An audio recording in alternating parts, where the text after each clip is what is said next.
दिल्ली में BJP party की सरकार बने 100 दिन से ज्यादा का समय हो चुका है, लेकिन मुख्यमंत्री रेखा गुप्ता को अब सरकारी बंगला अलॉट किया गया है। और जैसे ही मुख्यमंत्री को बंगला अलॉट हुआ, आम आदमी पार्टी ने सवाल उठाते हुए बंगले को माया महल करार दिया। आम आदमी पार्टी के संयोजक अरविंद केजरीवाल पर दिल्ली का सीएम रहते हुए शीश महल बनाने के आरोप लगे और अब कुछ इसी तरह के आरोप नई सीएम रेखा गुप्ता के ऊपर भी आपकी तरफ से लगाए गए हैं।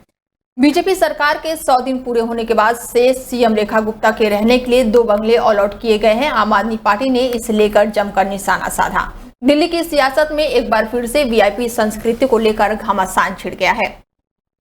आम आदमी पार्टी ने इसे माया महल करार दिया। आप विधायक अनिल झा ने आरोप लगाया कि दिल्ली की जनता सादगी और जनसेवा की उम्मीद करती है, लेकिन नई मुख्यमंत्री को 2 आलीशान बंगले आवंटित किए गए हैं। एक बंगले में 15 कमरे हैं और कुल 30 कमरों का महल नए सीएम को दिया गया है। अनिल झा ने कहा कि बीजेपी के नेता आम आदमी पार्टी के राष्ट्रीय संयोजक अरविंद केजरीवाल पर आरोप लगाते थे और अब ये क्या कहेंगे। अनिल झा ने कहा कि दिल्ली की मुख्यमंत्री सरकारी पैसे के बेज इस्तेमाल कर रही हैं। सिक्योरिटी, गाड़ियों के काफिले और अन्य खर्चों के नाम पर जनता के टैक्स के पैसे का दुरुपयोग हो रहा है। हम इसकी कड़ी निंदा करते हैं। अब ये देखना होगा कि बड़े बंगले में दिल्ली कैसे चलेगी।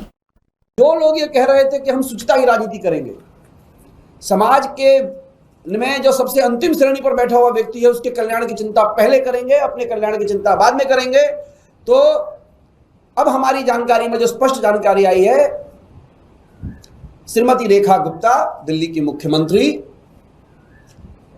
अब उनको 2 बंगले अलॉट किए गए हैं। और 2 बंगले जो अलॉट किए गए हैं उसके अंदर जो बंगले का एड्रेस है 1/8 और 2/8 राजनिवास मार्ग पर। एक बंगले में 15 कमरे हैं, 2 बंगले में 30 कमरे हैं। रेनोवेशन के ऑर्डर दिए जा चुके हैं। हमारी जो अभी तक पुख्ता जानकारी है उसमें 14-62 केवीए के जनरेटर लगाए जाएंगे कि मुख्यमंत्री जी रहेंगे, कहीं लाइट चली गई तो, कि पावर कट की समस्या है तो बैकअप चलता रहे। और अब हम इस माया महल को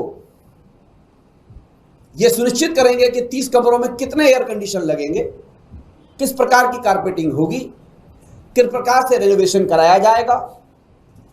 और जो शुचिता की राजनीति कर रहे थे, मेरे को आज वो दिन याद आ रहा है, लक्ष्मीबाई केलकर जी ने राष्ट्रीय सेविका समिति बनाई थी, क्योंकि मैं 32 साल इनके साथ रहा, मैं इन सबको जानता हूं।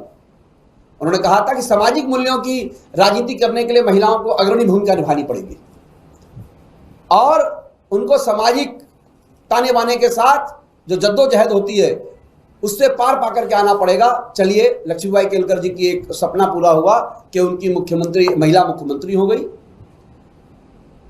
और भाजपा के दीनदयाल शोध संस्थान के विद्वान प्रचारकों के साथ मिलकर के तय हुआ कि मुख्यमंत्री को 30 कमरों का बंगला दिया जाना चाहिए।